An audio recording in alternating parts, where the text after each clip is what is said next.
그래서 목사님을 통해서 우리에게 주실 그 하나님의 말씀이 너무나 기대가 됩니다.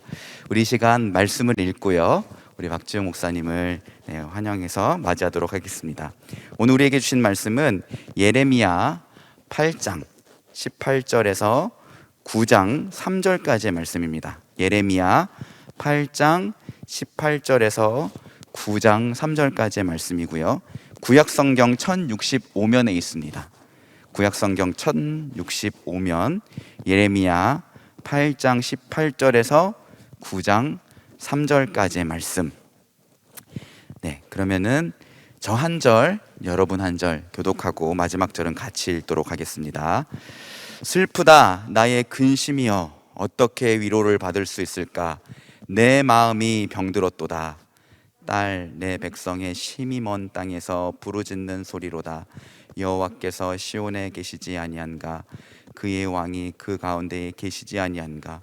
그들이 어찌하여 그 조각한 신상과 이방의 헛된 것들로 나를 경노하게 하였는고 하시니, 추수할 때가 지나가고 여름이 다하였으나 우리는 구원을 얻지 못한다 하는도다. 딸 내 백성이 상하였으므로 나도 상하여 슬퍼하며 놀라움에 잡혔도다. 길르앗에는 유양이 있지 아니한가? 그곳에는 의사가 있지 아니한가? 딸 내 백성이 치료를 받지 못함은 어찌 됨인고? 어찌하면 내 머리는 물이 되고 내 눈은 눈물의 근원이 됐고, 죽임을 당한 딸 내 백성을 위하여 주야로 울리로다. 내가 광야에서 나그네가 머무를 곳을 얻는다면 내 백성을 떠나가리니, 그들은 다 간음하는 자요 반역한 자의 무리가 되미로다. 여호와의 말씀이니라. 그들이 화리를 당김같이 그들의 혀를 놀려 거짓을 말하며, 그들이 이 땅에서 강성하나 진실하지 아니하고 악에서 악으로 진행하며 또 나를 알지 못하느니라. 아멘. 우리 박지용 목사님 나오실 때요, 따뜻하고 큰 박수로 환영하겠습니다.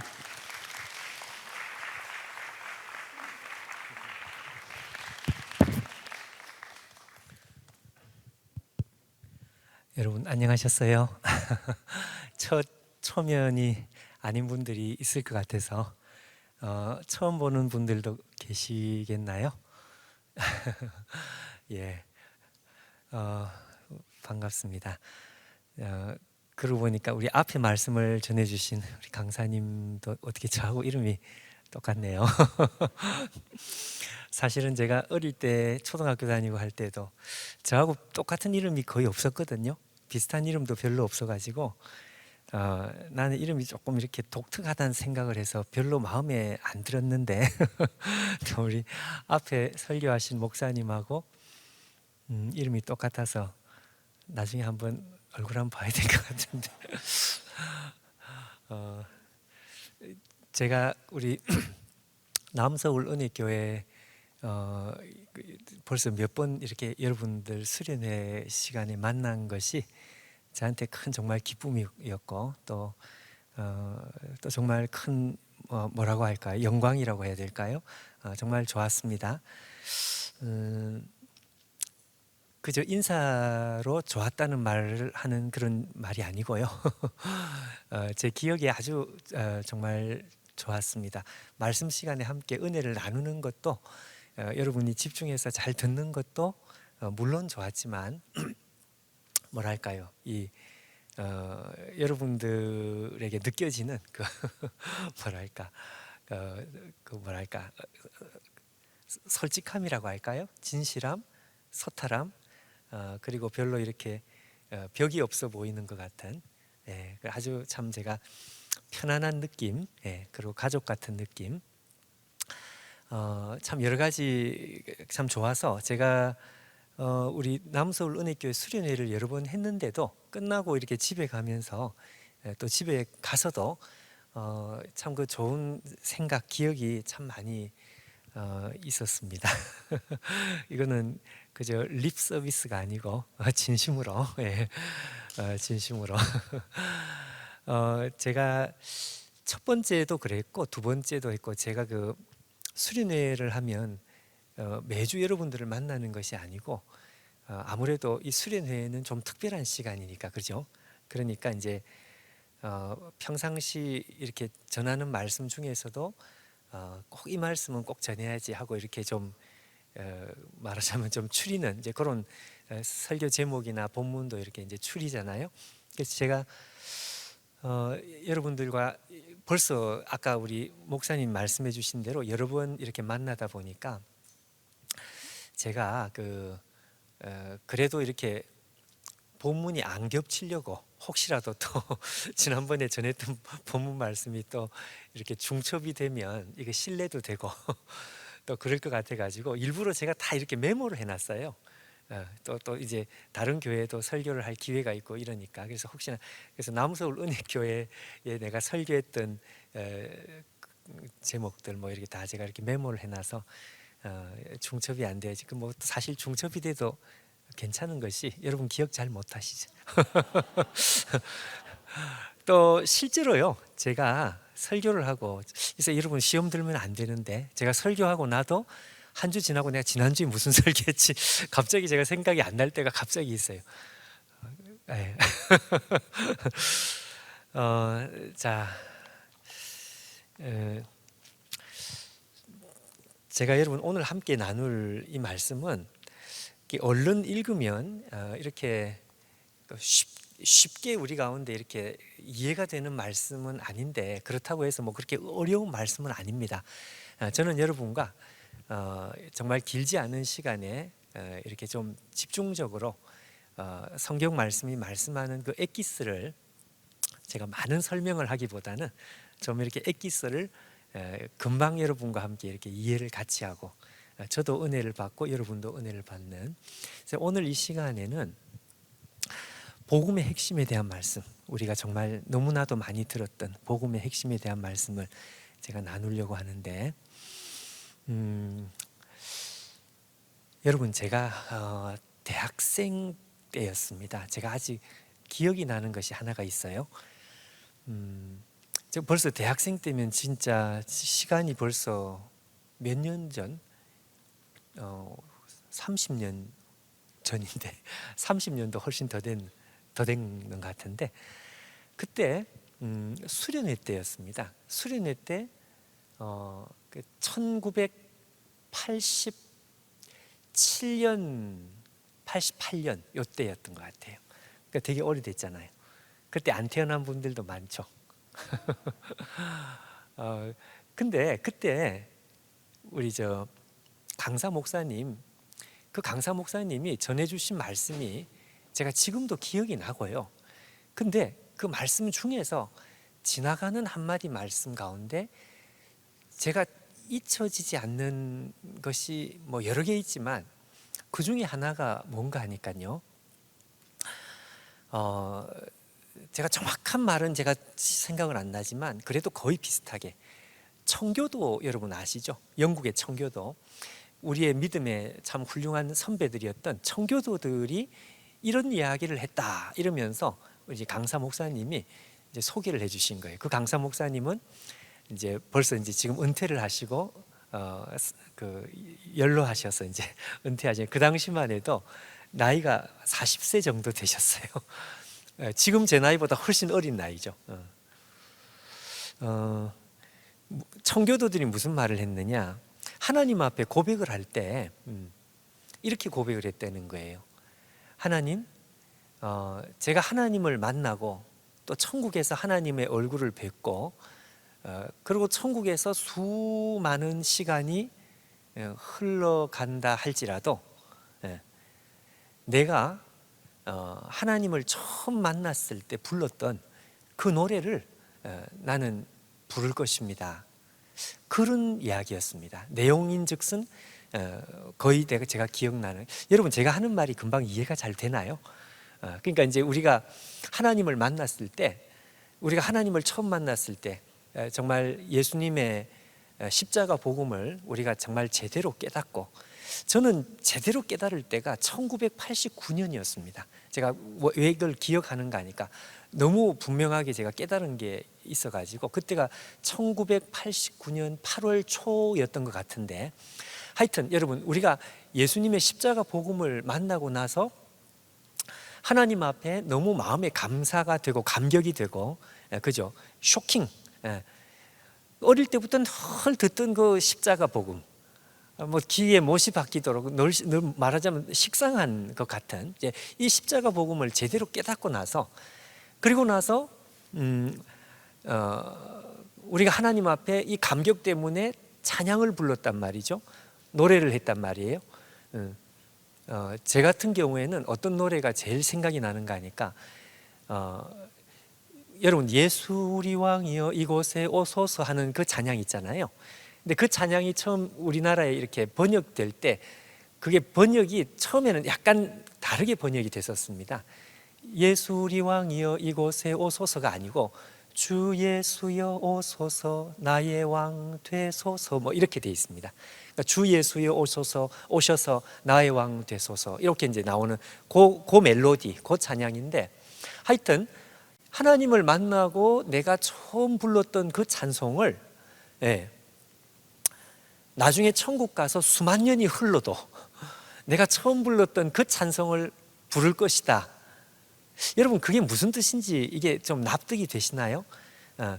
이게 무슨 뜻인가 하면요, 우리가 십자가 복음을 깨닫고 그리고 하나님을 정말 사랑한다고 고백하고 이렇게 해서 정말 믿음을 제대로 깨달았어요. 그런데 놀라운 게 뭔가 하니까 그 똑같은 십자가 복음이 말이죠, 시간이 가면 갈수록 처음 깨달았을 때가 이게 엄청난 무게였는데, 엄청난 감동이었는데, 시간이 가면 갈수록 이 감동이 말이죠, 꼭 처음 듣는 것 같이 더 커지는 거예요. 그 여러분 신기하지 않습니까? 이게 무슨 특별히 무슨 뭐 각색이 되거나 특별히 무슨 내용이 추가가 된 게 하나도 없어. 예수님 나를 위해 십자가에 죽으셨다. 바로 그 십자가 복음이 5년이 지나고 1년이 지나고 5년이 지나고 10년이 지나고 20년이 지나고 30년이 지났는데, 처음에 내가 깨달았던 그 복음의 감동, 그 감동이 시간이 가면 갈수록 이게 더 커진단 말이에요. 그래서 여러분, 내가 처음에 불렀던 그 노래가, 하나님을 찬양했던, 복음을 깨닫고 하나님을 찬양했던 그 노래가 말이죠, 10년이 지났는데 그 노래가 식상한 게 아니고 그 노래가 새로워요. 새로워. 그래서 여러분, 시편에 그런 말이 있지 않습니까? 새 노래로 찬양하라, 뭐 그러잖아요. 그 새 노래라는 게 신곡을 말하는 게 아니고, 여러분, 우리가 부르는 이 찬송이 300년 된 찬송도 있고 1000년 지난 찬송도 있고 그렇잖아요. 근데 이 가사의 의미가 말이죠, 이게 새로운 거예요. 새로운 거. 그래서 근데 왜 제가 이 얘기를 왜 하는가 하면, 여러분, 제가 대학생 때는, 그 당시 때는 목사도 아니었고 그냥 여러분과 같이 그냥 여러분보다 나이가 어쩌면 더 어린 학생이었어요. 20대 초반에. 학생 때 내가 하나님을 만나고 그때 감동을 했는데, 제가 시간이 한참 이제 많이 흘러가지고 목사가 되고, 목사도 그냥 뭐 1, 2년 된 게 아니고, 제가 담임 사역을 한 지가 벌써, 담임 목사 사역을 한 지가 벌써 18년이거든요. 여러분, 꽤 제가 그 목사님들 세계에서는 그래도 꽤 고참이 됐어요. 우리 목사님들 모이는 노회 가면 나이가 뭐 그렇게 많은 건 아닌데 하여튼 고참이에요, 고참. 근데 목사가 되고 나서도 예수님께서 십자가에 죽으셨다고 하는 이 단순한 사실이 가면 갈수록 솔직한 말로 미스테리입니다. 미스테리. 가면 갈수록, 그러니까 이게 안 믿어진다는 뜻으로 미스테리가 아니고, 가면 갈수록 신기해요. 신기하고, 야, 어떻게 이럴 수가 있지? 하는 생각. 여러분, 이 복음의 내용은 마치, 여러분, 정말 제가 좀 이렇게 우리가 좀 편안하게 이야기하자면 정말 만화 같아요. 만화. 여러분, 만화라는 거는 정말 공상과학 만화, 어릴 때 우리 태권브이, 저는 어릴 때 태권브이 뭐 이런 거, 정말 만화 같은 이야기. 그렇지 않습니까? 만화 같은 이야기. 왜 그런가 하니까 이 세상을 창조하신 창조주, 그 창조주가 세상의 피조물이 되어서 그 피조물을 위해서 생명을 주셨다. 예, 창조주가 망가지셨다. 창조주가 뭉개졌다. 창조주가 부정되셨다. 창조주가 죽으셨다. 다 같은 표현인데, 어떻게 보면 이게 좀 진짜 무슨 만화 같은 이야기. 근데 아무리 생각을 해도 이게 다 이해가 안 되는 거죠. 예. 근데 여러분 C.S. 루이스라는 이름 들어보셨죠? C.S. 루이스가 말하는 것처럼 그 만화 같은 이야기가 정말 만에 하나 사실이라면 이게 도대체 어떻게 되느냐. 그러니까 목사가 되고 수없이 설교도 하고 매주일 이번 주에 또 설교를 하는, 그러니까 매주일 이렇게 많이 설교를 하는데도 복음 처음 깨달았던 그 복음이 가면 갈수록 더 신비해요. 가면 갈수록 더 오리무중이에요. 여러분 그 우리 삼각형이 있잖아요. 삼각형을 뒤집으면 역삼각형이 되는데 역삼각형 모양을 한번 생각해 보십시오. 역삼각형 모양은 들어갈 때는 이게 무슨 말인지 아시겠죠? 역삼각형 들어갈 때는 이게 좁아요. 근데 어떻습니까? 가면 갈수록 이 역삼각형은 넓어지잖아요. 마찬가지 꼭 그런 느낌인 거예요. 그런 느낌. 그래서 복음을 처음 들었을 때 그때 너무너무 울고 감격하고 그렇게 했는데도 지금 목사가 되고 담임 목사를 한 지 그렇게 오래됐는데도 처음 들었던 이 복음이 정말 놀랍다. 놀라운 정도가 아니라 그런 생각을 저는 한다 이거죠. 그래서 제가 똑같은 복음 설교를 여러분들이 들으면 하나도 모르는 것 없을 정도로 이런 복음 설교를 해도 또 저한테도 이게 오리무중인 거예요. 미스테리.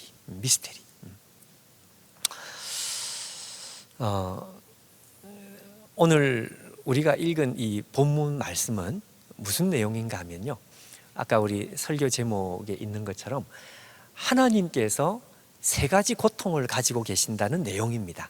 그래서 제가 여러분 헬렌 켈러가 삼중고통을 겪은 사람 그렇게 이야기하잖아요.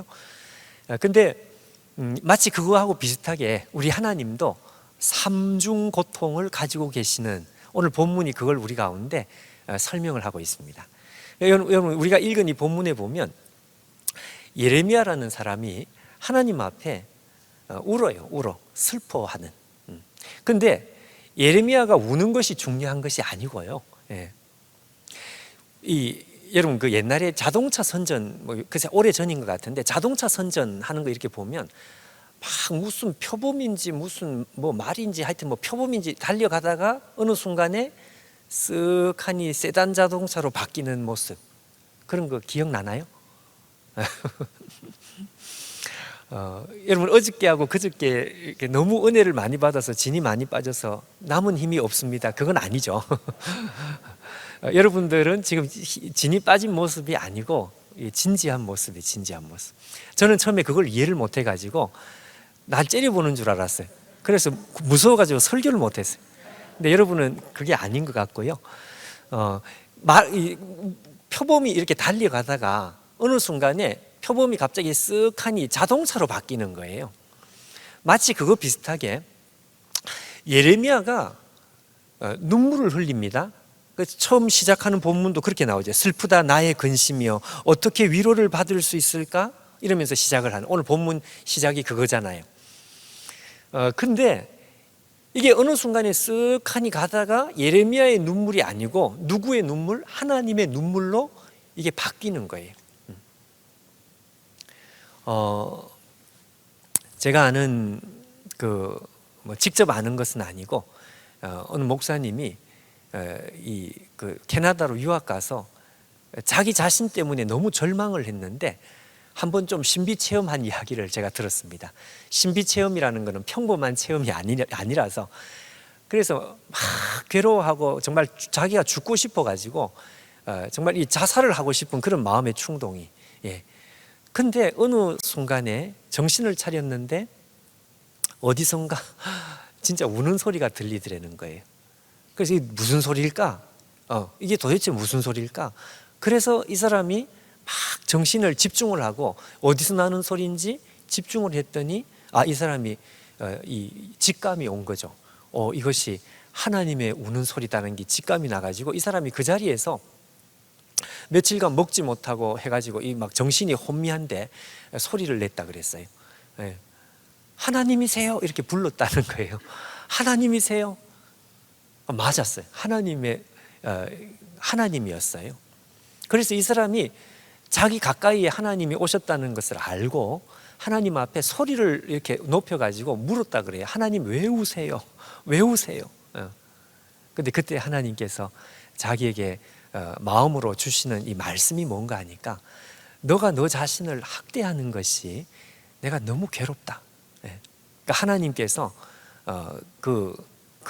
그분 전도사님 그분이 자기 자신의 그 이 한계, 자기의 고통 때문에 막 자기를 학대하고 싶은 그러니까 하나님께서 너가 너 자신을 그렇게 학대하고 파괴하는 그걸 보니까 하나님인 내가 너무 괴롭다 이렇게 말씀하시더라고요.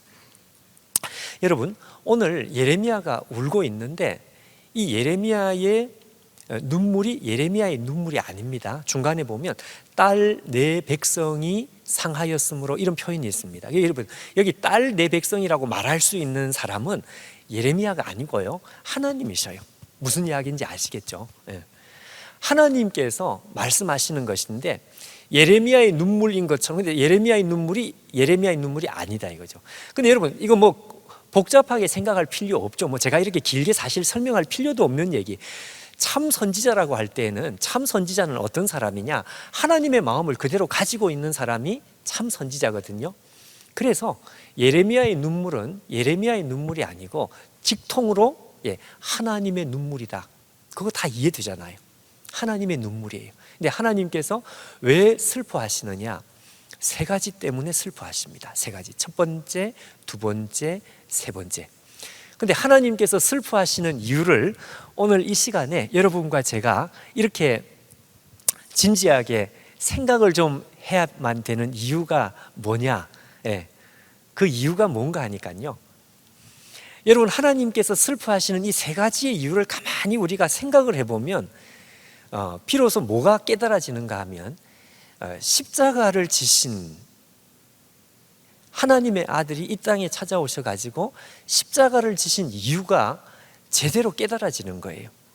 무슨 말인지 아시겠나요? 그러니까 하나님의 슬픔을 우리가 왜 자꾸 이해를 해야 됩니까? 하나님의 슬픔을 우리가 이해하면 하나님의 아들이 이 땅에 와서 십자가로 올라가신 그 이유가 나오기 때문에 그러니까 복음의 핵심을 깨달을 수 있기 때문에 그래서 여러분 우리는 하나님께서 왜 슬퍼하시는지를 이해를 해야 합니다. 여러분 혹시 여러분 혹시 피곤해도 괜찮아요. 그리고 졸려도 괜찮아. 조는 사람 막 안 졸려고 그러면 지금 조는 사람은 없습니다. 하나도. 근데 혹시라도 지금 굉장히 잘못하면 피곤한 시간인데 혹시 피곤하고 졸리면 그냥 옆에 들어 누워도 되고요. 들리기만 하면 돼. 들리기만. 뒤에 사람 안마해도 되고 일어나도 되고. 왜냐하면 저도 죄송하지만 당회할 때 장로님하고 당회할 때 너무 졸려가지고 그럴 때도 있고요. 또 심지어는 제가 어떤 그 중요한 손님을 만나는데 세상에 사람 앞에 놓고 제가 졸은 적이 있어요. 그래서 정신을 탁 이렇게 잃었어요. 그랬더니 앞에 있는 분이 집에 가자 그러더라고요. 그냥 얼마나 미안한지. 그러니까 이게 초인적인 힘이다. 내가 무슨 얘기했죠? 여러분 혹시 배너 영화 봤습니까? 배너? 저도 배너 영화를 봤거든요. 여러 번 봤죠. 워낙 명작이니까. 근데 배너 영화를 영화로 보지 않고 혹시 뮤지컬로 본 사람들이 있나요? 혹시? 별로 없네요. 제가 그래도 좀 문화생활을 하는 사람이네. 제가 이 배너 영화를 그 뮤지컬로 봤거든요. 우리나라의 그 유명한 뮤지컬 배우들이 나와가지고 배너를 뮤지컬 아마 좀 있으면 또 이렇게 또 상영하겠죠. 한번 보십시오. 제가 그걸 보고 싶어서 이렇게 본 게 아니고 우리 집 딸이 둘인데 딸 중에 하나가 이제 좀 그쪽 공부를 해야 되는 애가 있어가지고 제가 끌려간 거예요. 혼자 가기 싫다 이래가지고 끌려갔는데 제가 참 궁금한 게 하나가 있었습니다.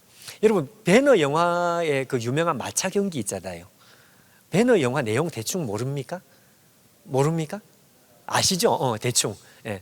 그러니까 그 유다 배너라고 하는 주인공이 나오는데, 이 사람이 억울한 일을 겪어가지고 로마에 이렇게 노예로 팔려갔다가 다시 이 힘과 권세를 가지고 다시 이렇게 유다로, 자기 고향으로 돌아와가지고 뭐 복수한다, 뭐 그런 내용은 간단하죠.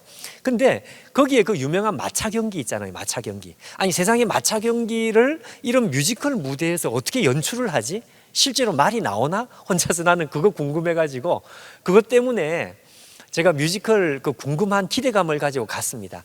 근데 요즘 이 기술이 얼마나 발달했는지, 실제로 말이 나오는 건 아니고 말 비슷한 조형물을 만들어 가지고 이걸 연출을 하는데, 잘했더라고요. 근데 거기서 은혜를 받은 게 아니고, 여러분, 뮤지컬 그 배너에는요, 원래 그 영화에 없는 내용이 하나가 들어있는 것을 제가 봤습니다. 그걸 보면서 제가 은혜를 받았습니다. 영화에서는 분명히 그 내용이 없었는데, 뮤지컬 배너에서는 이 하이라이트가, 어디에 하이라이트가 있는가 하면, 유다 배너가 십자가를 지고 골고다 언덕을 올라가는 예수, 그 예수님의 모습이 이렇게 자세히 안 나와요. 약간 이렇게 거뭇게 그냥 이렇게 처리가 돼가지고 그 배우 얼굴도 안 나와. 근데 주인공이 유다 배너니까, 이 유다 배너가 십자가로 골고다로 올라가시는 그 예수님을 붙들고 대사하고, 그리고 거기서 막 통곡하고 오열하고 예수님을 막 우리말로 그냥 닦아 세우는 그런 대사가 있습니다. 그래서 그 노래가 골고다라는 노래가 있습니다. 뮤지컬은 노래를 이렇게 많이 부르는 것이 뮤지컬이니까. 거기 보면은요, 그 골고다라는 그 내용이 아주 그 참 인상적이었는데, 무슨 내용이 나오는가 하면, 이 유다 베너라는 사람이 말이죠, 예수님에게 질문을 하는 것입니다. 예수님은 그 병자를 고치고 먹을 것을 만들고 기적을 만들고 하여튼 바다를 잠잠하게 하고 무한한 능력을 가지신 그분이라고 생각을 하고, 이 예수님과 함께 유다의 독립을 쟁취할 것이다, 이러고 이제 유다 베너가 일종의, 여러분, 반군이라는 거 아시잖아요. 반군 지도자로 등장을 하는데, 이 반군 지도자 이 유다 베너가 십자가를 지고 골고다로 올라가는 그 예수님을 가로막고 서가지고 예수님에게 일종의 호통을 치는 거예요. 호통이라기보다는 하여튼 절규를 하는 거예요. 절규. 내용인 즉슨 이래요. 한마디 말을 좀 해보시라. 제발 한마디 말만 해주세요.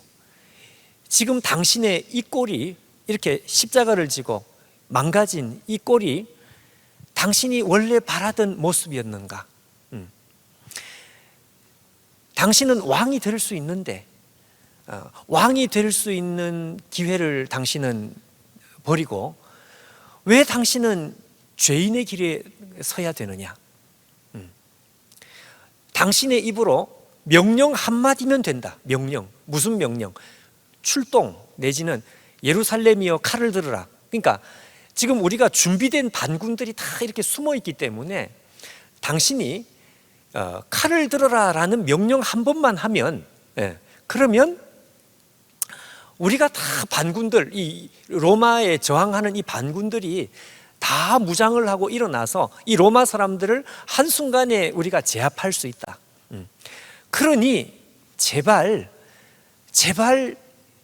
침묵하지 말고 한마디 말을 좀 해달라. 이런 가사가 있어요. 제가 한번 조금 불러볼까요? 단 한마디만 제발 내게 대답해줘요. 이 꼴이 당신이 바라던 모습인가요? 왕이 될 수 있는 기회를 마다하고서 죄인의 길을 걷는 이걸 원한 건가요? 십자가를 지고서 조롱을 받으며 어떻게 이 세상을 구할 수가 있나, 어떻게, 이렇게 하면서 막 절규를 해. 그러면서 그 다음에 여기 당신의 군대가 있어. 명령만 하세요. 당신이 왕이라고 한마디만 하세요. 나의 군대여 칼을 들으라. 내가 민족을 구할 것이다. 유대의 왕이 명령하노니 예루살렘아 칼을 들으라. 제발 한마디 말이면 충분합니다. 이게 이제 노래 가사입니다. 나는 저 로마인들을 죽도록 죽이고 싶은데 당신은 왜 이게 골고다에서 유다 베너가 막 절규하는 이 절규의 내용이에요. 근데 예수님께서 이 유다 베너에게 한마디 말을 하지 않아요. 그리고 조용히 골고다로 올라가시는. 자, 여러분, 우리가 아까 말씀했던 하나님께서 왜 고통스러워 하시는지, 왜 슬퍼하시는지 이 세 가지의 오늘 성경이 말씀하는 예레미야 8장이 오늘 특별한 본문입니다. 이 특별한 본문이 우리에게 말씀하는 세 가지의 이유, 그걸 하나씩 생각을 하다 보면 우리가 나중에 나도 모르게 이게 답이 나와요. 아, 그래서 예수님께서 한마디도 하지 않고 골고다로 가셨구나. 자, 세 가지인데요. 첫 번째는 여러분 21절을 한번 보십시오. 자, 21절 우리 다 같이 한 목소리로 21절을 한번 읽어보겠습니다. 첫 번째 하나님의 고통, 다 같이 시작. 딸 내 백성이 상하였으므로 나도 상하여 슬퍼하며 놀라움에 잡혔도다. 자, 여러분, 아주 짧은 말씀입니다. 근데 짧은 말씀인데 너무너무 선명해요. 하나님께서 지금도 보좌에서, 하늘에서 하나님께서 지금도 고통하시는 그 이유가 있다 이거죠. 그 이유는 간단해요. 뭐라고 되어 있는가 하면 내 백성이 상하였으므로 나도 상하여. 그러니까 하나님께서 상하시는 이유는 다른 것이 아니고 내 사랑하는 백성이 고통당하니까 그 고통이 그대로 내 고통이 되고 있다. 이게 하나님의 고통이다 이거예요. 만약 여러분 우리가 고통을 안 당하면 하나님께서도 고통당할 일이 없겠죠. 그런데 우리가 이 땅에서 고통이 있고 눈물이 있기 때문에 그 고통과 눈물이 그대로 하나님의 고통이 된다는 뜻입니다. 예를 들면 이런 거죠.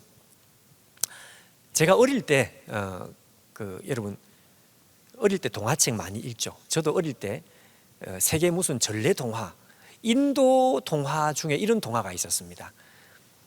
왕이 사냥을 하러 밖으로 나갔어요. 그래서 눈앞에 새끼 사슴이 지나가는 거죠. 새끼 사슴이 지나가니까 왕이 화살을 꺼내가지고 잡아당겨서 명중을 시킨 거예요. 새끼 사슴이 화살을 맞았으니 얼마나 아프겠어요. 막 고통스러워가지고 비틀비틀 하다가 쓰러져서 죽어버렸어. 그래서 왕이 우리가 사슴을 잡았다 이러고 그 사슴을 이제 잡아가려고 하는데 갑자기 이 새끼 사슴, 죽은 새끼 사슴보다 몇 배나 더 큰 집채만한 큰 어미 사슴이 갑자기 나타났어요. 왕이 놀래가지고 쳐다보는데 이 어미 사슴이요, 새끼 사슴 옆으로 오더니 막 몸을 비틀더니 그냥 쓰러져 버렸어. 그 죽어버렸어요. 그 왕이 야 이거 이상하다. 저 어미는 활을 맞은 적이 없어요. 활은 새끼가 맞았는데 왜 어미는 활도 안 맞았는데 왜 죽었냐? 그래서 이 배를 갈라봤더니 내장이 다 썩었더라.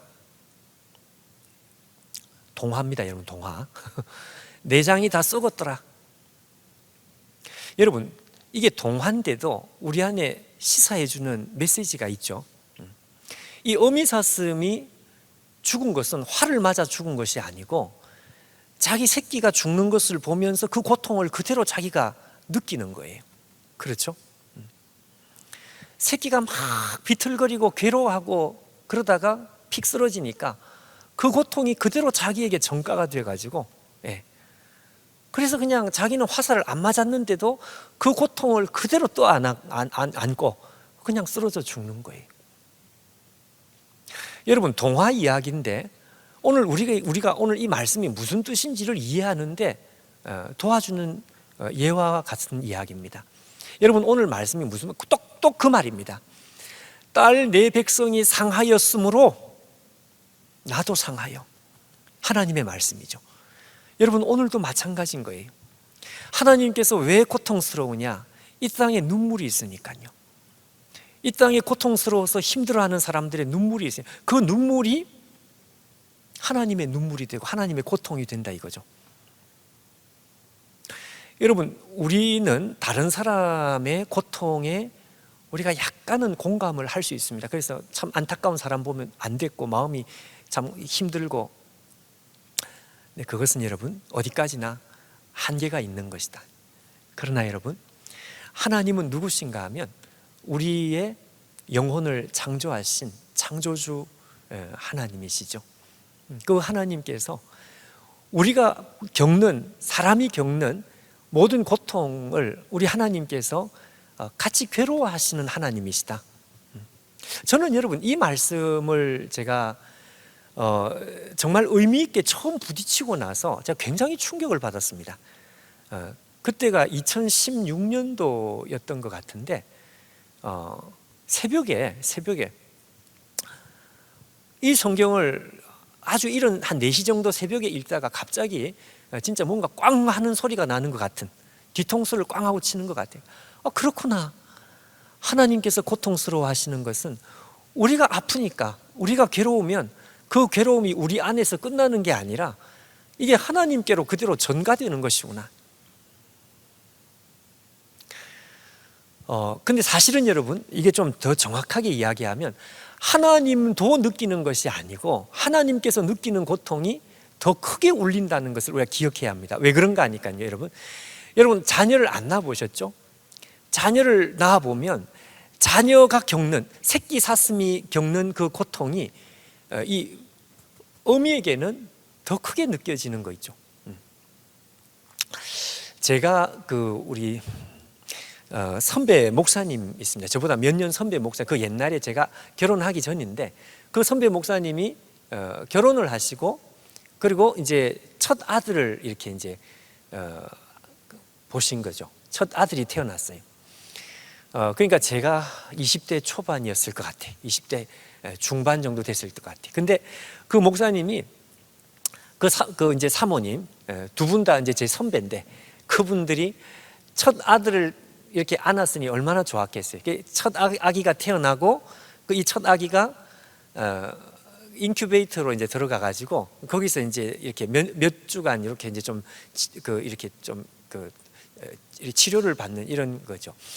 이 엄마가요, 아기를 출산하고 나서 이 아기를 보고 싶어 가지고 그 인큐베이터 이렇게 아기들이 이렇게 있는 거기 이제 가서 이렇게 유리창 너머로 이제 구경하는 거, 거기 이제 같이 가셨다 그래요. 그러니까 아기들이 다 비슷비슷하게 생겼지만 제가 우리 아기다 이러고 이제 한참 이렇게 신기하게 이제 구경을 한 거예요. 근데 그 시간이 간호사가 주사를 놓는 시간이었는가 봐요. 여러분, 아기가 태어나면 주사를 많이 맞거든요. 여러분도 주사 많이 맞았습니다. 태어나자마자 주사를 많이 맞아.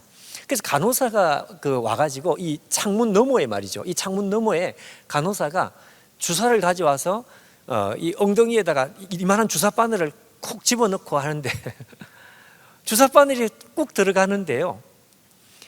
이 태어난 핏덩어리가 요거밖에 안 되는 핏덩어리가 주사 바늘이 이렇게 몸속에 확 들어가니까 애가 갑자기 있는 대로 입을 쫙 벌리더라. 제비같이 입을 쫙 벌리고 악 하고 입을 벌리더라 이거예요. 그러면서 막 이제 우는데 놀라운 것은 그걸 보고 있던 이 창문 밖에 그 애기 엄마가요 창문을 붙들고 막 우는 거예요. 아빠는 안 울었대. 엄마가 울었어요. 엄마가 창문을 붙들고요 그냥 막 창문을 쥐어 뜯으면서 너무너무 괴로워하더라 이게. 사실 뭐 주사는 이렇게 당연히 맞아야 되는데 그 아기 몸에 그 바늘이 들어가고 그것 때문에 아기가 악하고 그냥 이렇게 비명을 지르고 소리를 내고 울고 그러니까 그 고통이 엄마한테 그냥 그대로 느껴졌는가 봐요. 그래가지고 밖에서 막 우는 거야 그냥. 여러분 오늘 말씀이 너무 선명하고 그리고 너무 간단하고 선명합니다. 그러니까 더 강력하죠. 내 백성이 상하였으므로 나도 상한다. 우리는 여러분 살아가면서 하나님 앞에 그런 말을 하고 싶을 때가 있거든요. 내가 힘들고 어려운데 왜 하나님 저 멀리서 구경만 하시지? 그런 생각을 할 때가 있단 말이에요. 제가 내수동교회 그 대학부 전도사 시절입니다. 꽤 오래됐습니다. 벌써 20년이 더 됐는데 그때 저한테 시도 때도 없이 전화하던 자매가 한 사람 있어요. 그 자매는 어릴 때 성장 과정에서 정말 사람들한테 이렇게 이야기를 할 수 없어요. 이야기를 이렇게 편하게 할 수 없을 정도로 정말 기가 막힌 상처가 많은 자매였습니다. 네. 이게 그냥 학대 정도가 아니고, 이건 이렇게 설명하기가 어려워요. 이 자매가 그 집을 가출을 하고, 당연히 가출할 수밖에 없는 상황이죠. 그리고 이제 그 청소년 이렇게 돌봐주는 센터에 갔다가 내수동교회 대학부하고 이렇게 연결이 돼가지고 우리 교회에서 이제 대학부에서 걔 생활이나 이런 걸 도와주면서 이렇게 신앙을 도와주고 이렇게 이제 했는데 얘가 우리 교회 와서 원래 천성적으로 얘가 밝은 친구예요. 그런데 그냥 겉으로 볼 때는 참 밝고 까불까불하고 여자애가 아주 그냥 말도 잘하고 똑똑하고 그런데 컨디션이 약간 이렇게 떨어지면 약간 안 좋으면요 얘가 그냥 지옥으로 수직 낙하를 하는 것 같은 그런 느낌을 가요. 왜냐하면 어릴 때 받았던 그 학대, 그 상처들 이게 막 생각이 나는데 저한테 전화를 하면 똑같은 얘기를 꽤 오랜 시간 하는 거예요. 저는 그 얘기를 수없이 들은 거죠. 그거 어떻게 해요? 그냥 제가 그냥 듣고 있어야지. 뭐 밤이고 뭐 낮이고 할 것 없이. 그 자매가 했던 이야기 요지는 항상 똑같은 이야기예요. 전도사님, 내가 그렇게 학대를 당하고 그렇게 괴롭힘을 당할 때 왜 하나님은 가만히 계셨을까요? 왜 하나님은 구경만 하셨을까요? 하나님은 사랑의 하나님이 맞습니까? 하나님은 나를 멀리서 그냥 구경만 하고 계신데 어떻게 나를 사랑한다고 할 수 있나요? 이 패턴이 똑같은 패턴이에요. 지금은요 완전히 이제 다 치료가 돼가지고 이렇게 대중 강연까지 하러 다니더라고요. 자기와 같은 어려움, 고통이 있는 사람을 이렇게 도와주는 그런 역할을 하더라고요. 어느 날 하루 그 자매가 또 밤에 그러니까 잘 지내다가 어느 순간에 뭐가 이렇게 필이 잘못 한번 꽂히면 이게 그냥 갑자기 절벽으로 떨어지는 거예요. 여러분도 혹시 그런 사람 있습니까? 그냥 잘 지내다가 갑자기 떨어지니까 자기도 미칠 지경인 거죠. 자기도 죽을 지경인 거죠. 밤에 또 전화가 온 거예요. 목사님, 전도사님, 하나님은 왜 나를 안 사랑하셨을까요? 왜 나를 구경하셨을까요? 하나님은 어디 계셨나요? 뭐 이런 이야기. 자, 그날 제가 작심을 하고 그 자매한테 여태까지는 듣고만 있다가 제가 한마디 했습니다. 무슨 말을 했을까요? 아무개야, 네가 괴로운지는 알지만 다시는 그 질문을 하지 마. 질문을 하지 마. 다시는 그 질문을 하지 마. 왜냐하면 어느 누구도 대답을 해줄 사람이 없다. 나도 모른다. 그리고 어떤 사람도 네 질문에 대답을 해줄 수 있는 사람도 없다. 그 질문을 해본들 네한테 도움이 하나도 안 된다. 그렇지만 내가 너에게 확실한 거 한 가지는 말해줄 수 있다. 하나님께서 구경하고 계셨던 게 아니고 네가 괴로워하는 것처럼 하나님은 너보다 훨씬 더 고통스러워 하셨다. 근데 그거 한 가지만큼은 내가 너에게 확실히 말해줄 수 있다. 그러자 애가 달라진 거예요. 십자가를 봐라. 십자가가 우리에게 보여주는 게 뭐냐? 하나님은 우리와 고통을 함께 한다는 뜻 아니겠느냐? 하나님께서 그날 왜 너를 구하지 않았는지 나는 그거 모르겠어. 어느 누구도 그건 몰라. 그래서 질문을 아예 하지 마. 나중에 천국 가서 하나님 앞에 직접 물어봐. 그런데 한 가지만큼은 분명해. 하나님은 너를 멀리서 구경만 하고 계신 하나님이 아니었다. 확실한 것은 너가 괴로워하는 것보다 하나님은 너보다 훨씬 더 괴로워하셨다. 하나님은 너보다 훨씬 더 많이 눈물을 많이 흘리셨어. 여러분, 뭡니까? 예레미야 14장 혹시 PPT 있나요? 14장 8절. 예. 여러분, 저거 한번 보십시오. 저 구절 우리 같이 한번 읽어볼까요? 자, 시작.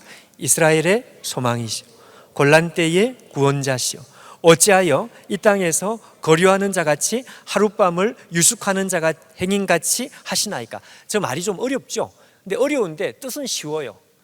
거류자같이 유숙하는 행인같이 하시나이까? 이게 무슨 말인가 하니까 지금 제가 했던 그 자매가 했던 질문하고 똑같은 질문이에요. 하나님 구경꾼입니까? 왜 구경만 하고 있습니까? 우리는 괴로워 죽겠는데 왜 아무것도 안 하시나요? 이 예레미야의 질문이었어요. 예레미야에게 하나님 똑같이 대답하십니다. 17절 앞에 한번 봐주십시오. 이렇게 되어 있습니다. 우리 같이 한번, 자, 시작. 너는 이 말로 그들에게 이르라. 내 눈이 밤낮으로 끊치지 아니하고 눈물을 흘리리니 이는 처녀딸 내 백성이 큰 파멸 중한 창상을 인하여 망함이라. 자, 여러분, 저 말씀 이해가 되시죠? 하나님 백성들에게 하나님 대답하시는 것이 나는 구경하고 있는 하나님이 아니다. 내 눈은 밤낮 끊치지 아니하고 끊임없이 내 눈에서 눈물이 흐르고 있으며, 왜? 이는 내 딸 백성이 중한 고통, 큰 파멸, 중한 창상을 당했기 때문이다. 그러니까 하나님께서 24시간 계속 괴로워하고 눈물을 흘린다 이거예요.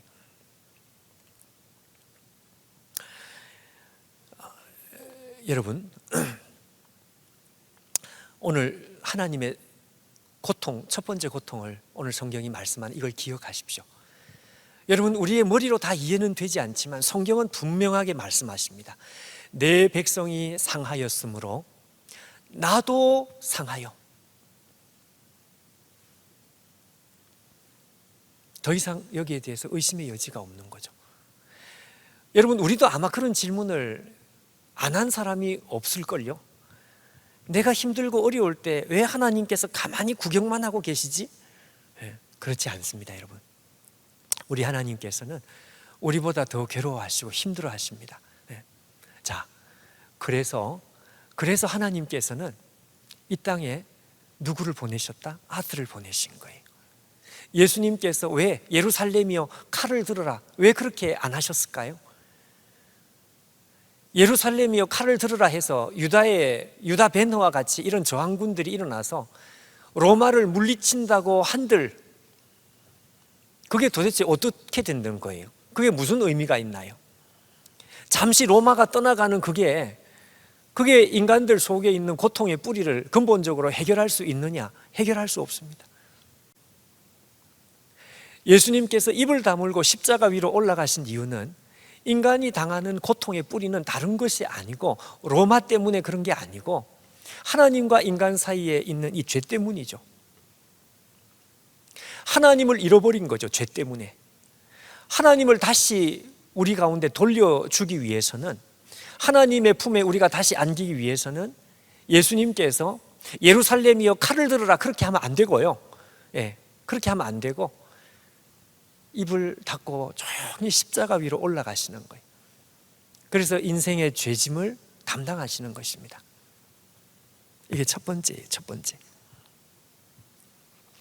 자, 두 번째, 하나님의 두 번째 고통을 한번 보십시오. 두 번째 고통은요, 19절을 보셔야 되는데 19절, 여러분 이 19절은 옛날 성경이 훨씬 좋습니다.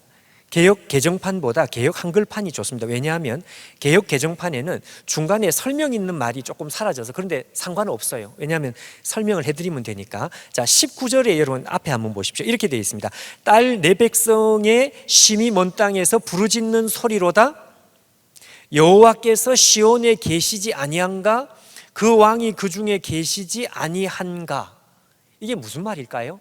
자, 여러분, 요거는 잠깐 제가 설명을 해야 되는데, 하나님 백성이 보십시오. 먼 땅에서, 심히 먼 땅에서, 그러니까 심히 먼 땅이라 그랬으니까 예루살렘이 아니고 이스라엘이 아니고 이스라엘 저 먼 땅에서 하나님 백성들이 하나님 앞에 이렇게 막 데모하듯이 소리를 낸다 이거죠.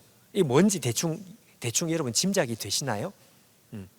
예, 여러분 짐작이 되시는 사람들이 성경을 좀 이렇게 읽어보신 분들은 짐작이 되시리라.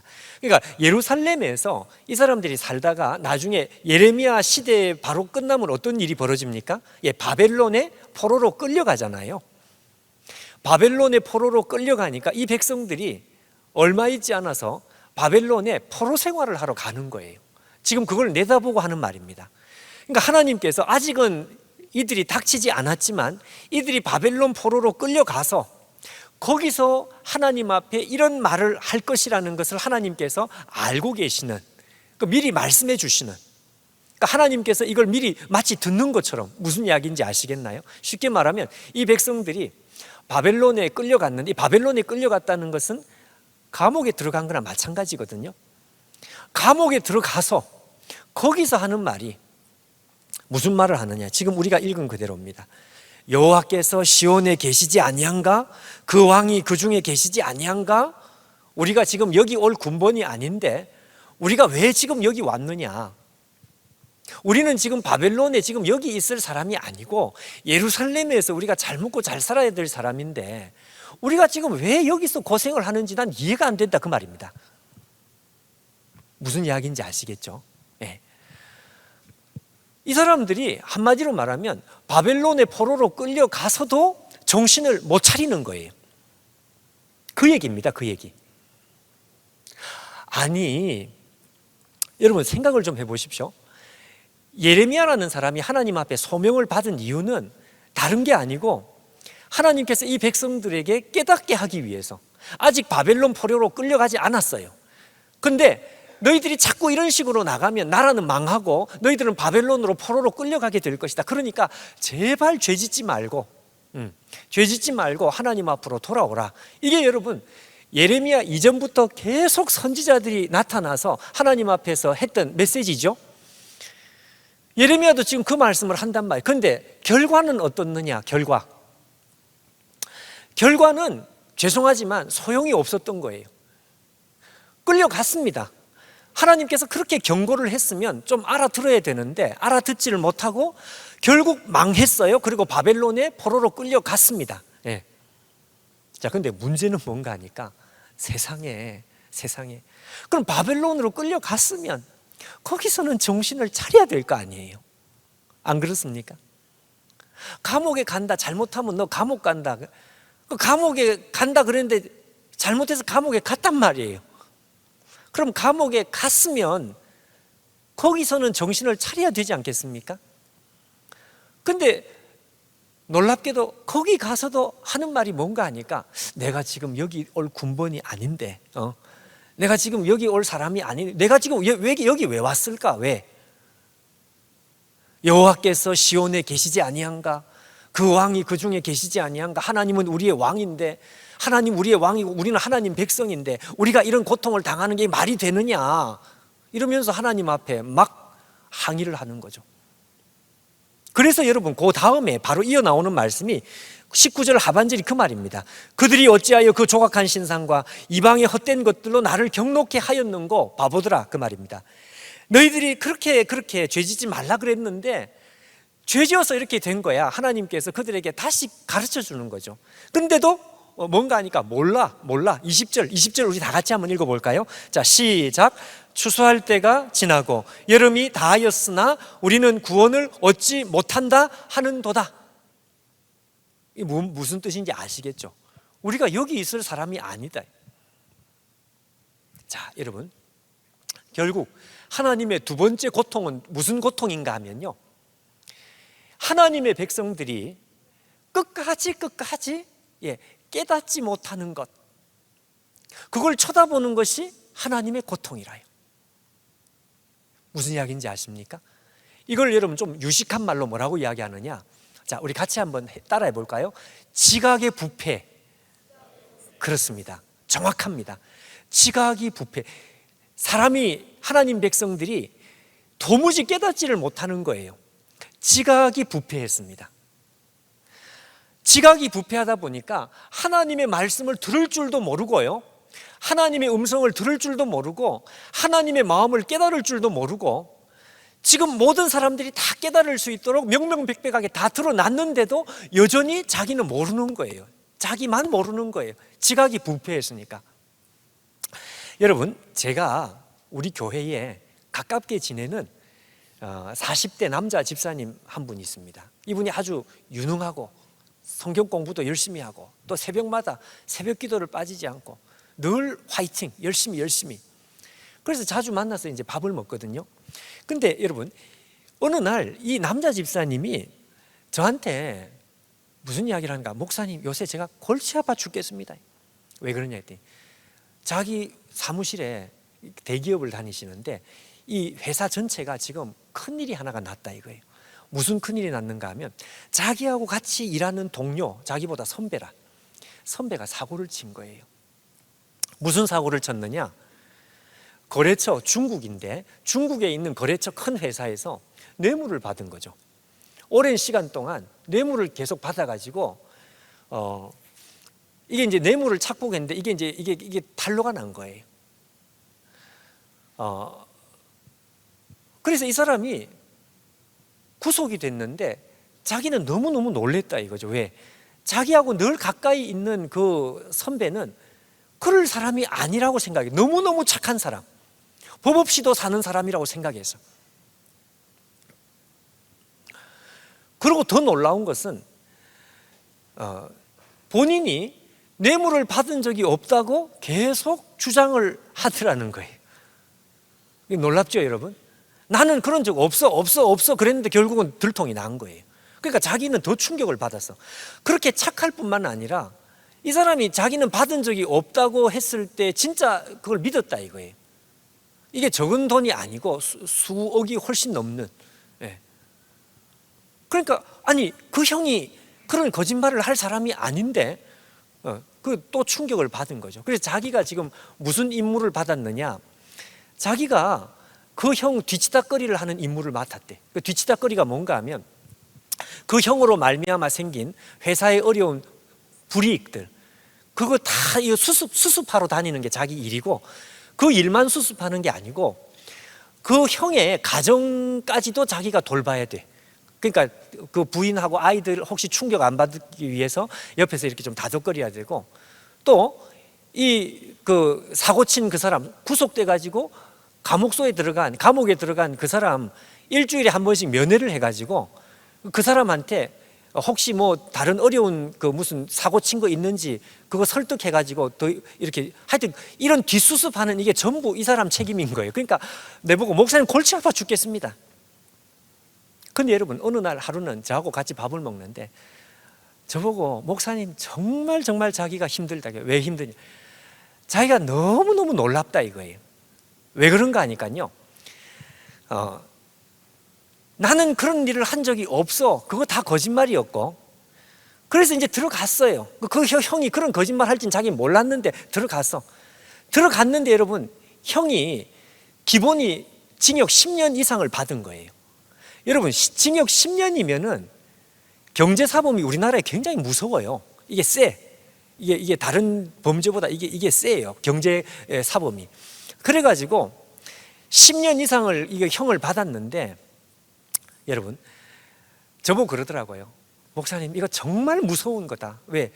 자기가 구치소에 가서 면회를 하면 손을 한번 잡을 수가 없다는 거죠. 손도 못 잡고 그냥 이 중간에 그 유리 칸막이에서 그냥 이렇게 마이크 대고 이야기를 하는 게 전부인데, 자기는 자기인데 그 집에 애들이 지금 아직 어린 애들이라요.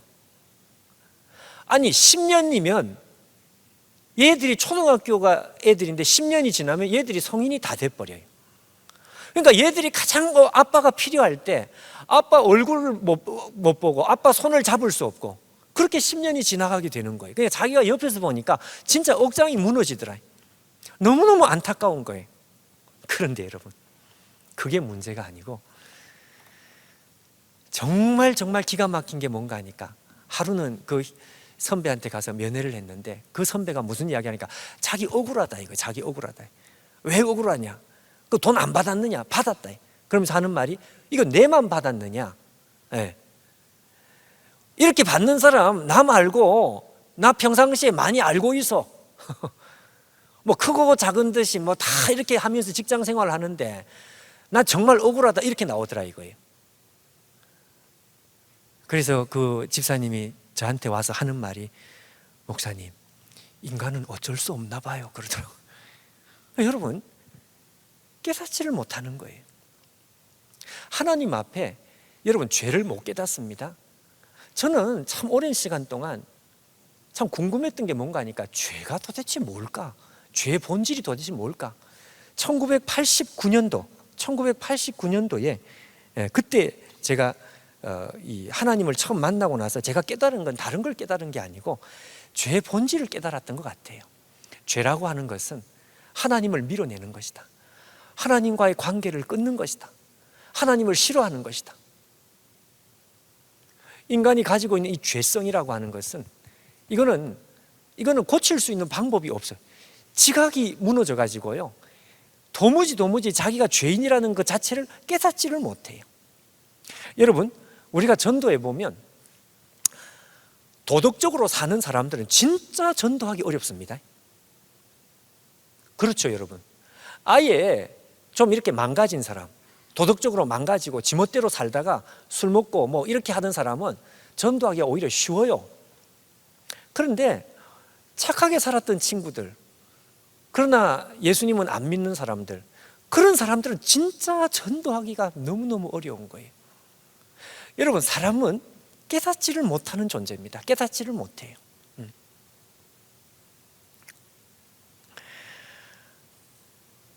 제가 언젠가 여기 수련회 때 그 이야기를 분명히 한번 한 것 같긴 한데,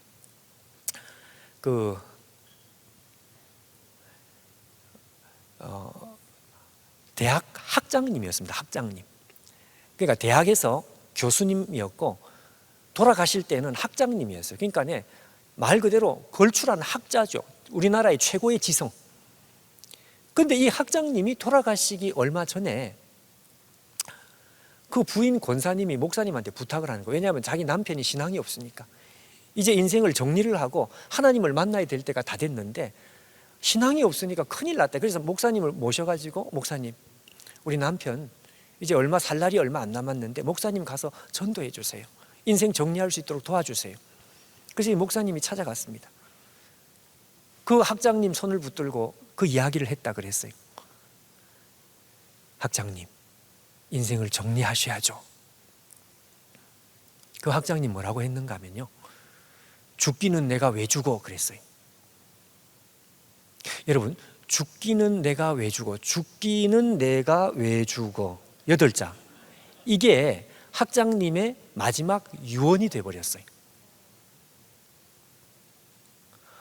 그 목사님이 정말 열이 나더래. 너무 화가 나더래. 아니 세상에, 지금 죽을 때가 다 된 사람이, 그것도 우리나라 최고의 지성 아니에요? 한평생 공부했던 사람이에요. 근데 그 사람이 마지막 남기는 말이, 죽기는 내가 왜 죽어. 죽었잖아요. 제가 여러분 늘 자주 하는 말, 제가 이래봬도 김일성 주석 죽는 거 제가 예언한 사람, 예언. 김일성 주석은 죽는데 죽었잖아요. 언제 죽는지 모르지만. 여러분, 사람이 희한합니다. 사람은 죽는다. 근데 자기가 죽는지를 모르는 거죠. 그 학장님 보십시오. 죽는지를 왜 모르겠어요? 그런데 희한하게 몰라요. 이게 뭔가 하니까 지각의 부패입니다. 부패. 끝까지 깨닫지를 못해요. 직면을 안 해요. 직면을 안 해. 여러분 엘리야가 아니고 엘리사 시대에 이스라엘 북쪽에 아람이라는 나라, 아람은 지금의 미국입니다, 여러분. 미국 초강대국, 그 초강대국에 전쟁 영웅 히어로가 한 사람이 있습니다. 누구? 나아만. 나아만 알죠? 나아만. 이 나아만이 전쟁 영웅이고 그 초강대국의 그 영웅이니까 여러분, 이 사람이 무서울 게 뭐가 있어요? 그런데 문제는 이 사람이 나병 환자였더라. 나병 환자. 그래서 어디서 소문을 들었는데 자기 집 계집종이 하는 말이 이스라엘에 가면 이스라엘에 나병을 고치는 능력 있는 선지자가 있다 하더라. 엘리사입니다. 엘리사. 그래서 이 사람이 친구들하고 같이 엘리사를 찾아오죠.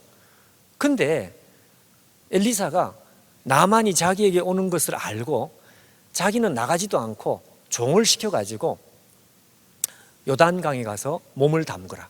7번입니까? 3번입니까? 하여튼 몸을 담그라. 나만이 그 소리를 듣고 화가 났습니다. 왜?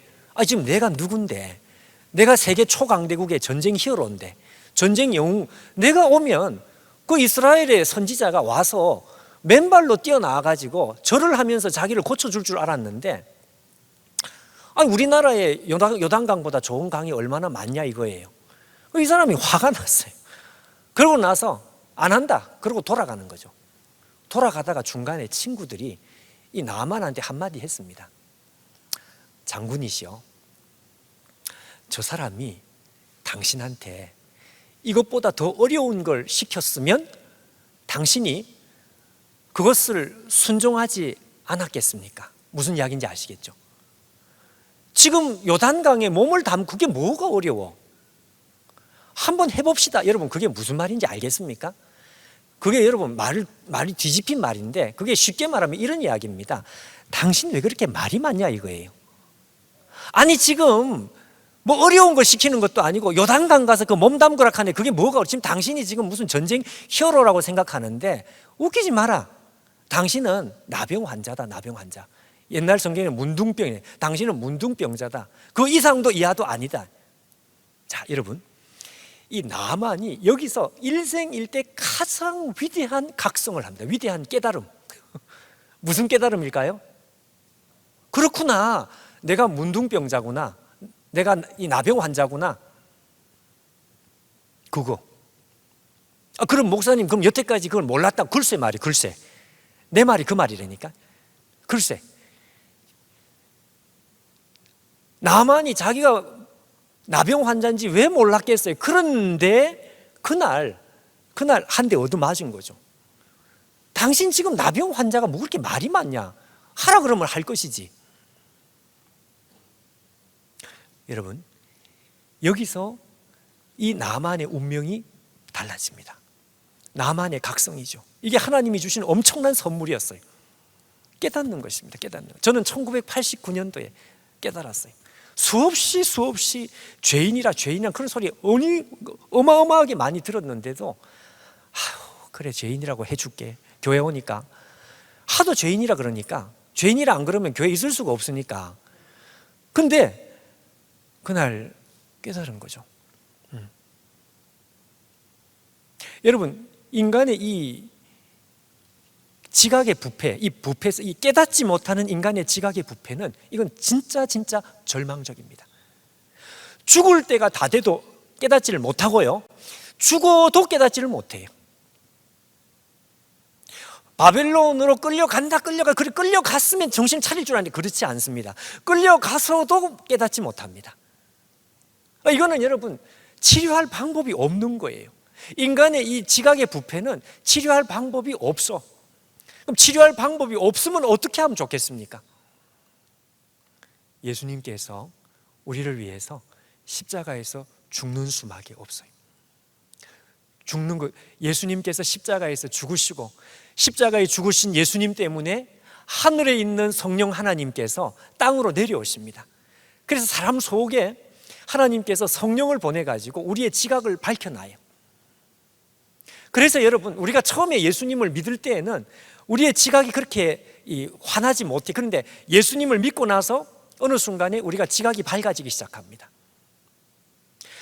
예수님께서 십자가를 지신 이유는 다른 것이 아니고 인간이 가지고 있는 절망, 하나님께서 너무너무 괴로워하시는 것, 아무리 이야기를 해도 깨닫지를 못하는, 그래서 여러분, 예수님께서 십자가를 지실 때 십자가 위에서 7마디 말씀을 하셨죠. 그 중에서 여러분, 우리가 잘 아는 말씀이 누가복음 23장에 이런 말씀이 있습니다. 저들의 죄를 저들에게 돌리지 마십시오. 왜냐하면 그들이 깨닫지를 못합니다. 저들이 무슨 짓을 하고 있는지 알지를 못합니다. 예수님은 알고 계셨죠. 하나님도 알고 계셨죠. 이에 예수께서 앞에 있나요? 저들의 죄를 용서해 주십시오. 왜냐하면 자기가 무슨 짓을 하는지 알지를 못합니다. 하나님께서는 인간의 지각의 부패를 아셨던 거예요. 여러분, 예수님께서 십자가를 지신 두 번째 이유는 우리의 지각의 부패 때문에 그렇습니다. 시간을 마쳐야 되니까 마지막 하나만 빨리 말씀해요. 세 번째는 여러분 22절을 보셔야 되겠습니다. 22절, 우리 다 같이 22절, 자 시작. 길르앗에는 유향이 있지 아니한가? 그곳에는 의사가 있지 아니한가? 딸 내 백성이 치료를 받지 못함은 어찌민고? 이게 여러분 무슨 말일까요? 이게 지금 하나님께서 탄식하고 있는 것인데, 여러분 길르앗의 유향이라고 하는 것은 이거는 쉽게 말하면 약입니다. 약. 여기 약이 있지 않느냐? 여기에 의사는 누굴 말하는가 하니까 하나님이에요. 하나님이 약도 되시고 의사도 되셔요. 여기 약이 있는데 왜 하나님의 백성들이 나에게 나오지 않을까? 이겁니다. 여러분, 이게 뭔가 하니까, 자, 이번에도 한번 따라해 볼까요? 의지의 부패. 그렇습니다. 의지의 부패. 지각의 부패로 끝나지 않습니다. 사람이 뭔가 약간 깨닫는 것 같은데, 뭔가 약간 이렇게 깨달아지는 것 같은데, 문제는 인간의 부패성이 말이죠, 지각의 부패로 끝나지 않아요. 의지의 부패라는 건 뭔가 하니까 약간 아는 것 같은데 나가기 싫어하는 것입니다. 여러분, 사람이 깨달으면, 무언가를 깨달으면 하나님 앞에 나갈 수 있을까? X. 틀렸어요. 무언가 깨달아도요, 하나님 앞에 나갈 수가 없습니다. 왜 나갈 수가 없을까요? 나가기 싫어하기 때문에. 사람은 하나님을 싫어하고 의지적으로 하나님 앞에 나가는 것을 너무너무 싫어하고요. 그래서 여러분, 우리 9장 끝에 한번 보십시오. 9장 1절, 2절, 3절 끝에 보면 여러분, 여기 중요한 표현이 하나 나오는데, 악에서 악으로 진행하여 또 나를 알고 싶어 하지 않는다. 악에서 악으로 시간이 가면 갈수록 점점 멀어지는 거예요. 자, 여러분, 제가 예를 하나 들어볼게요. 제가 내수동교회 대학부에서 전도사 사역할 때, 그때 여러분 하루는요, 우리 교회의 대학부에 제가 기억으로 서울 의대 다니는 남학생이 하루는 제 발로 찾아왔어요. 여러분, 서울 의대면 공부를 잘하는 똑똑한 사람이잖아요.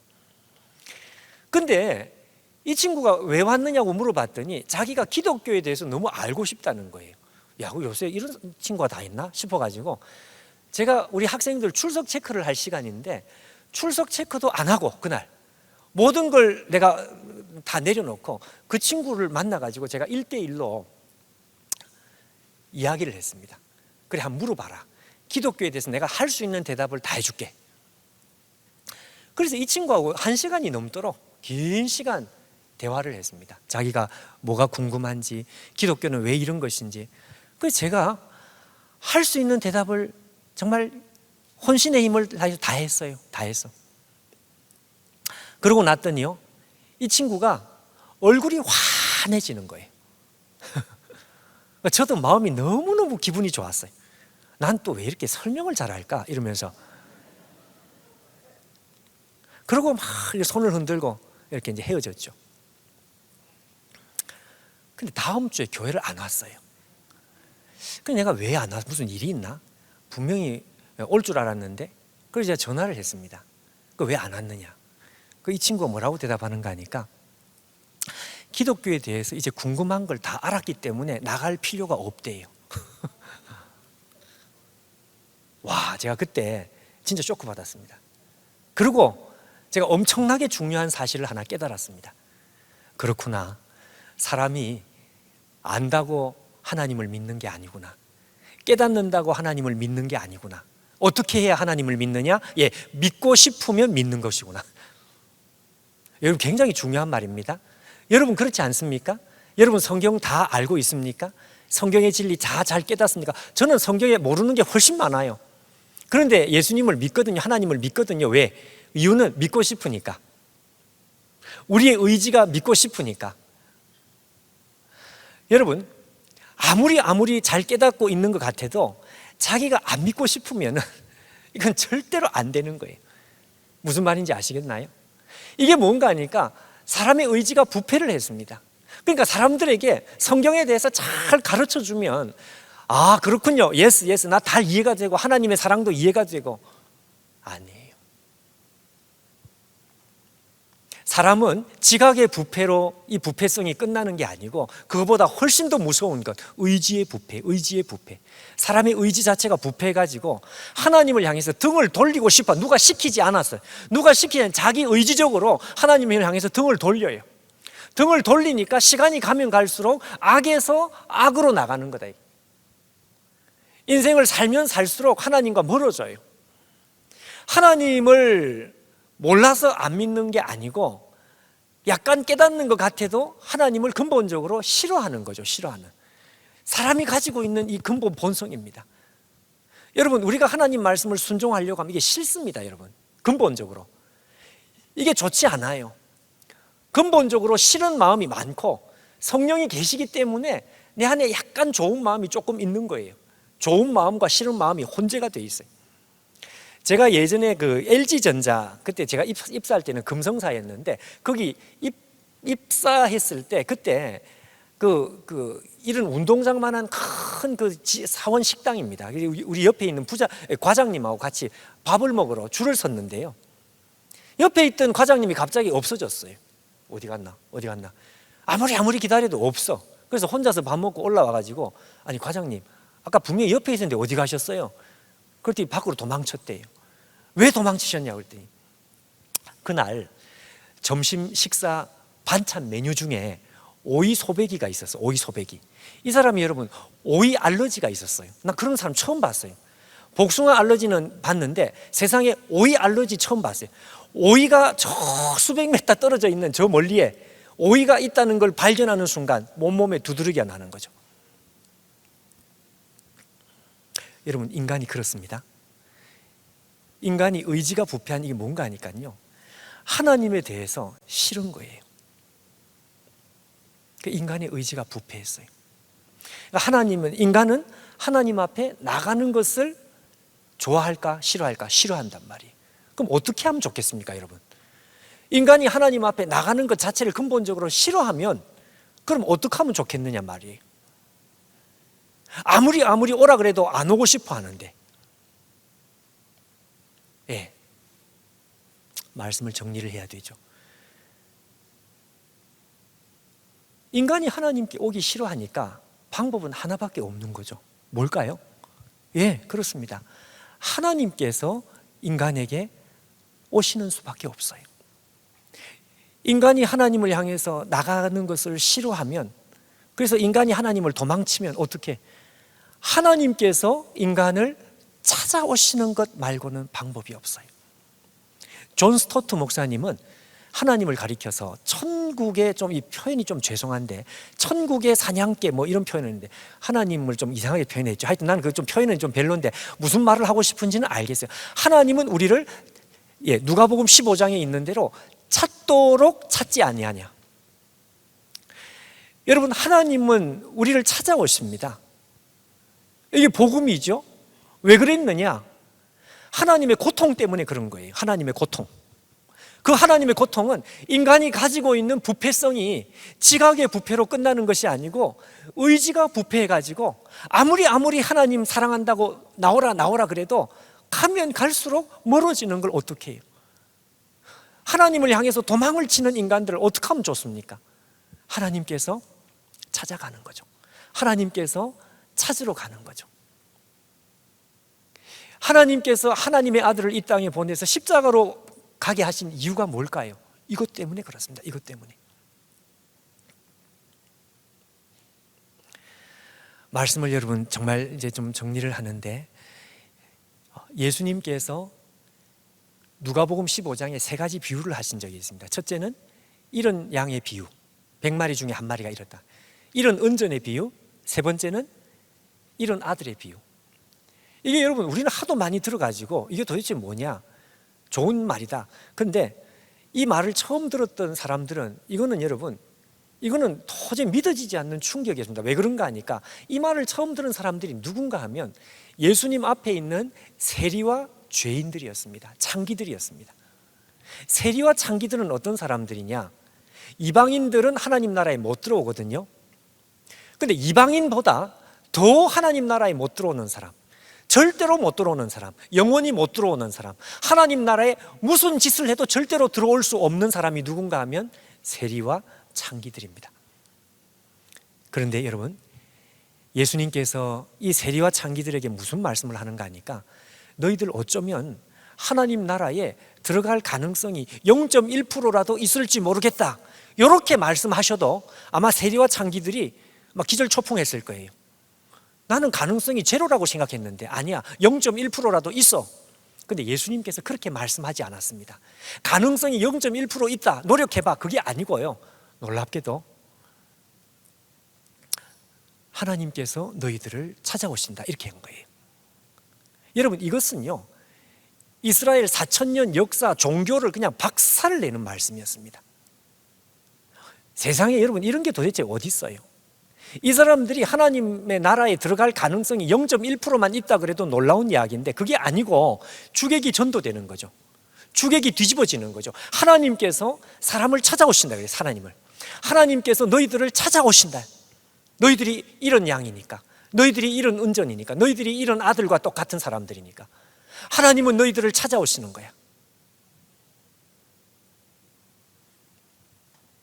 충격이었습니다. 여러분, 제가 오늘 여러분에게 설명드린 것은 세 가지 하나님의 고통. 하나님의 첫 번째 고통은 우리가 이 땅에서 당하는 모든 눈물과 고통, 그것은 고스란히 하나님의 고통. 그래서 아들이 오실 수밖에 없었습니다. 두 번째, 죽어도 깨닫지를 못해요. 이게 하나님의 고통이었어요. 세 번째, 죽어도 하나님 앞에 나오지 않아요. 의지의 부패.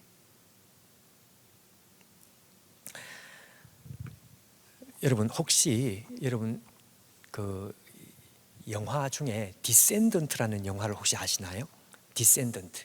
이 디센던트라는 영화가 조지 클루니인가? 여러분, 조지 클루니라는 사람 아시죠? 유명한 영화 배우. 이 조지 클루니가 주연이 돼서 나온 영화, 오래전에 나온 영화입니다. 이제 말씀을 진짜 마칠게요. 내가 오늘 이 조지 클루니가요 주인공인데, 자기 부인이 바다에서 그 파도 타기 서핑하는 거 있죠. 그걸 하다가 사고가 나가지고 자기 부인이 식물 인간이 된 거예요. 그러니까 남편이 너무 괴로운 거야. 이 침대에 누워서 이제 죽을 날이 얼마 남지 않은 것 같은데, 이 사람이, 부인이 정말 식물 인간이 돼서 아무것도 못 하고 있으니까 이 남편이 속이 정말 썩는 거, 너무 괴로운 거죠. 근데 괴로워하고 있는 이 남편에게 큰 딸이 하루는 폭탄 선언을 했습니다. 아빠한테 이 말을 안 하고 싶었지만 이 큰 딸이 그 이야기를 해요. 무슨 이야기인가 하면, 엄마가 사실은 그 서핑을 타는 그때 다른 남자와 바람을 피우고 있었다.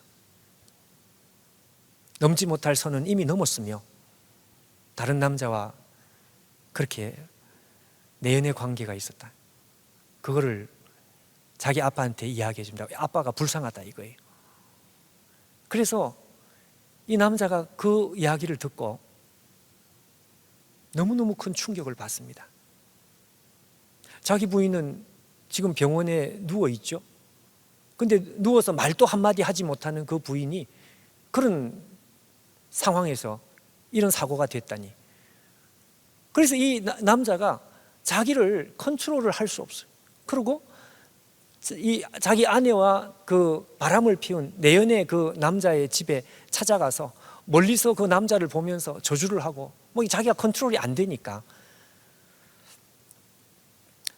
자기 친구들한테 가서 막 자기 고통을 호소를 하고.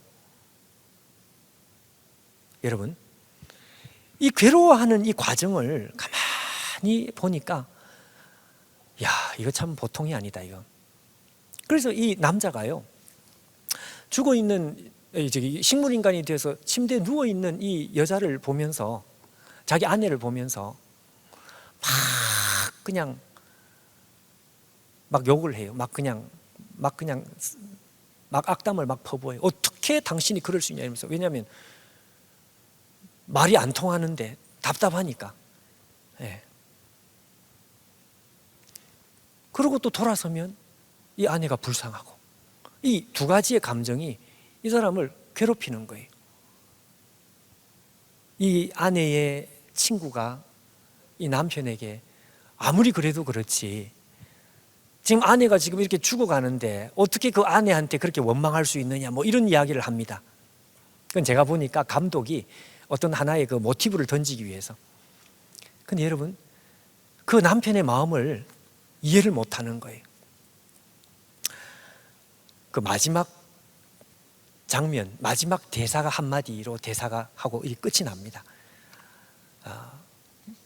아내가요, 마지막 순간 숨을 거두는 순간, 이 식물인간이 더 이상 호흡할 수 없는 딱 마지막 순간에 이 남편이 아내에게 두 마디를 합니다. 두 마디.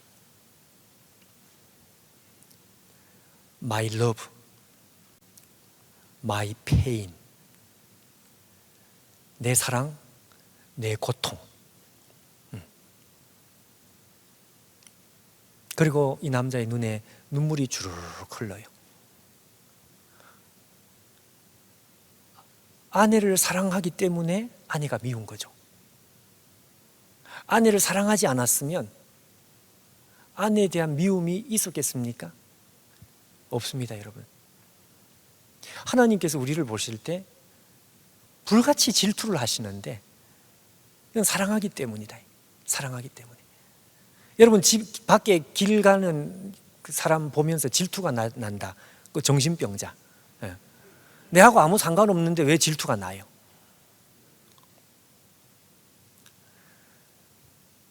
저거 마지막 대사를 보면서 저거다. 예. 하나님의 고통, 그걸 뒤집으면 하나님의 사랑인 거죠. 죽어도 깨닫지 못하고 죽어도 하나님 사랑할 줄을 몰라요. 그렇지만 그 인간이 가지는 모든 고통은 고스란히 하나님의 고통이 됩니다. My love, my pain. 여러분, 하나님의 아들이 이 땅에 오신 이유, 십자가로 가신 이유, 제가 처음에 말씀한 대로 제발 단 한마디만 해주세요. 어떻게 이 꼴을 하고서 세상을 구할 수가 있습니까? 예루살렘이여 칼을 들으라. 한마디만 하면 당신도 살고 우리도 살고 우리가 다 살 수 있어. 그러나 여러분, 예수님께서 그렇게 안 하시죠. 하나님의 세 가지 고통 때문에 그렇습니다. 사람이 이해할 수 없는 우리의 고통, 하나님의 고통, 우리의 지각의 부패, 죽어도 깨닫지 못하는. 그래서 우리가 죄인 되었을 때 그리스도께서 우리를 위하여 죽으심으로 하나님께서 우리에 대한 자기의 사랑을 확정하셔 깨닫지 못해 지각의 부패, 그리고 의지의 부패. 알아도 안 나가는 거예요. 하나님을 알아도 가까이 가고 싶어 하지 않는. My love, my pain. 여러분, 오늘 우리가 함께 읽은 이 말씀이 우리의 그것을 가르쳐 줍니다. 예. 오늘 이 말씀을 기억하면서 여러분, 하나님의 사랑이 지금 우리 가운데 머물러 있어요. 그 하나님께서 오늘도 우리를 사랑하셔요. 우리를 보시면서 고통하시고 동시에 사랑하시는, 여러분, 이 수련회 기간 우리가 처음 하나님을, 오늘 제가 보면 너무 좋아. 제자리로, 저 제자리로, 우리의 자리, 제자리로 다 같이 기도하겠습니다.